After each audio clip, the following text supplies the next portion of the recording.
Well, hello, friends. It is TexAgs Rewind. I'm joined by the fan show. Hello. Do you know where that's from?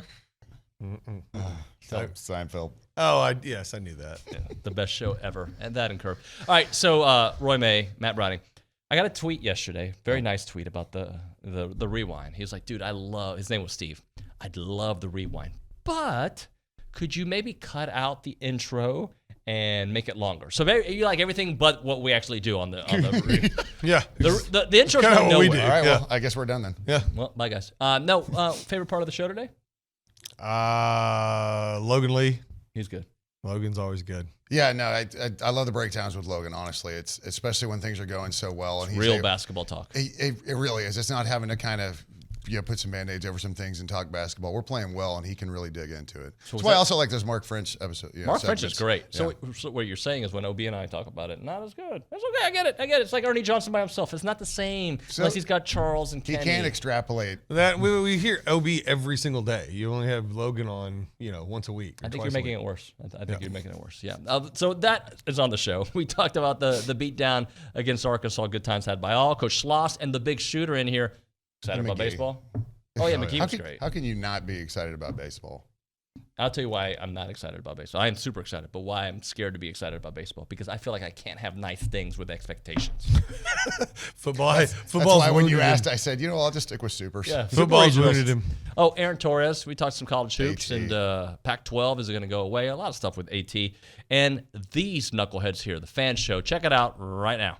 I told you, when it was 10-4 for what felt like an hour, and A&M was shooting at that point with 10 minutes left in the first half, 13 or 14%, whatever it was. 12.5%. 12.5%. When they're shooting that, and they were down 6, I was like, they might freaking win this game. Because that was the moment for Arkansas to do what A&M does to other opponents. Bury them, get up 41-19, whatever it may be, and they didn't. Yeah, Arkansas certainly had the opportunity to just run away because A&M wasn't making anything. And you know what? A lot of times, not all, but a lot of the shots were like rimmed out shots or layups that bounce off. I mean, they were all over the rim. But that A&M defense has just been so good.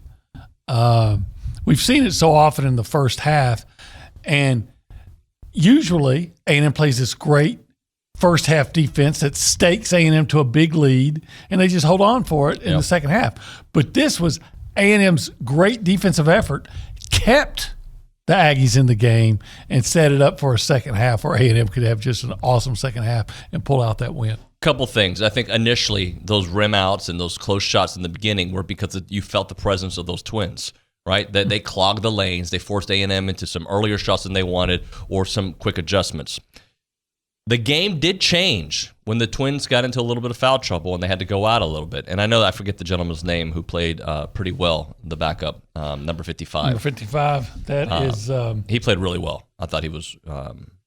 he played very good basketball. Yeah, he's a good player. And Is it Walsh? Yes, it is Walsh. Okay. Jordan Walsh. Jordan Walsh. Very nice player. But I thought the game changed because then it opened it up a little bit. And to me, Obi, I know you're going to talk about it at one point. Timeouts are so crucial to Buzz.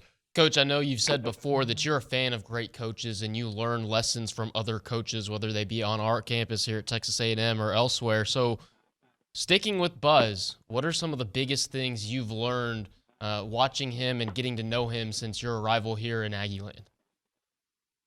It just kind of reinforces everything I already knew about culture and his consistency to a process and not getting caught up in we call it playing to a standard and a scoreboard, and believe me, he wants to win the game.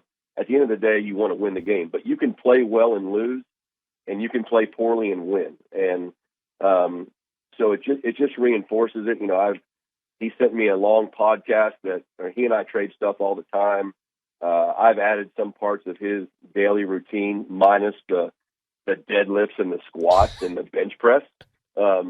But I've added some parts of his daily routine to my life just in the last month, and it's really been a game changer for me. So I guess one of the biggest things that as I watch that reinforces that I've talked to our team about is you have to be mentally and physically committed to a process without being emotionally tied to the results, right? And so sometimes we get emotional about the results, but you just have to stick with it and continually getting better. And then, just my biggest prayer for our team is that we do that and that we stay healthy. And if we do, if we can somehow stay healthy and we stay committed stay committed physically and mentally to getting better, then I can live with the results of the season. All right, so in your opinion, who are the 5 best built teams? Not the 5 best teams, but the 5 best built teams to win it all this year. Yeah, it's a fluid conversation because things change so much. I still think it's Alabama. Now, we'll see. Alabama got beat up last night, and we'll see if it takes them a game or a week to kind of get back on track. But I really like them. I really like Houston. We'll see. The schedule isn't super tough. But, I'll say this, the conference isn't great. It hasn't seemed to impact them in any way, shape, or form so far in previous NCAA tournaments, obviously coming off the Final Four, Elite Eight, et cetera, et cetera. By the way, they're in the Big 12 next year, which will be fun. Not going to be very popular when I say this, but I think Texas, I know they just lost to Tech the other night, but we know that Tech game is really emotional for Texas Tech. There's still a few players that played for Chris Beard. Chris Beard's not in Texas, but whatever, you get the point. Texas is really good, and they're really veteran. You just think about everything that group has been through and the fact that they're still in great position to win the Big 12 and get a good seed and all that stuff. Staying in the Big 12, I'd say Baylor. It has obviously a very big Texas theme to this conversation. Baylor is, I think, won 9 of 10, 8 of 9. Now, their back end of the schedule is brutal starting this weekend at Kansas.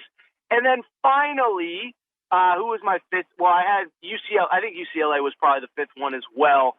They're really good. And, I know a lot of people don't stay up for the Pac-12, and it's tough because there's just not a lot of big games in the Pac-12, but they're really good this year. Let me say something. This game, that Auburn game last week, they were some of the loudest I've ever heard Reed Arena. It was booming in there. It was so loud, so fun. This is as fun as I can remember Aggie basketball being.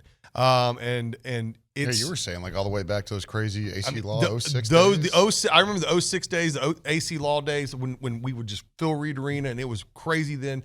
This is as good. It's as good an atmosphere for everyone out there. If you can try, I know we've got 2 home games left, Tennessee and Alabama. I think that's it. One more. Is that it? We know we play at Missouri. Then we're back here for Tennessee, then on the road against the 2 Mississippi schools, then back here. Yep. So the next 2 games, we got two. If you can try, it's going to be hard to get a ticket, especially against those are our 2 biggest games of the season. It is an amazing, amazing atmosphere, and I got to say that this student section, this current generation of the 12th man, the new Army, whatever you want to call them, has blown me away. Not just in basketball, but in baseball last year, football, even in a down season, they were loud. They showed up. I know we say quite a bit about this generation as all together, and we probably will for many years. But from a standpoint of the 12th man, they are as loud and they've got as much school spirit as any generation I can remember. They've been impressive. They've been super impressive. So good on all you young folks. Good job for showing up. Good on all you young. Good on all you young folks. Was that Irish? What was that? I don't know. That wasn't an old man. I tried to sound like an old man, and it went awry on me. Just went straight off. But no, well done. It was so freaking awesome last night, gentlemen. I have this plea to the people, and I don't know if it's working. If we get to 10,000 subscribers on YouTube by the end of this week, which means 24 hours, basically, from when people watch this video, I will give them a whole week of 3 hours on YouTube. Can you ask the people to just do that for us? Please? Yeah, just look, share, subscribe. One click. Make sure you comment. All those metrics are important. It's not just liking, but you can just put a little gig 'em thumbs up in the comments. All those interactions are important, and share it with your friends and make sure, tell them to subscribe as well. That was real genuine. I felt that. Said, yeah, it felt great. I felt it too. I actually meant not on here. I meant if you could afterwards for about 15 minutes, just call every friend of yours. Oh, yeah. Yeah, if that's. And they tell 2 friends, and they tell 2 friends, and so on, and so on. That's what I was hoping. Done deal. Wayne's World. Can we record it? Yeah. I don't know. This got awkward. Bye.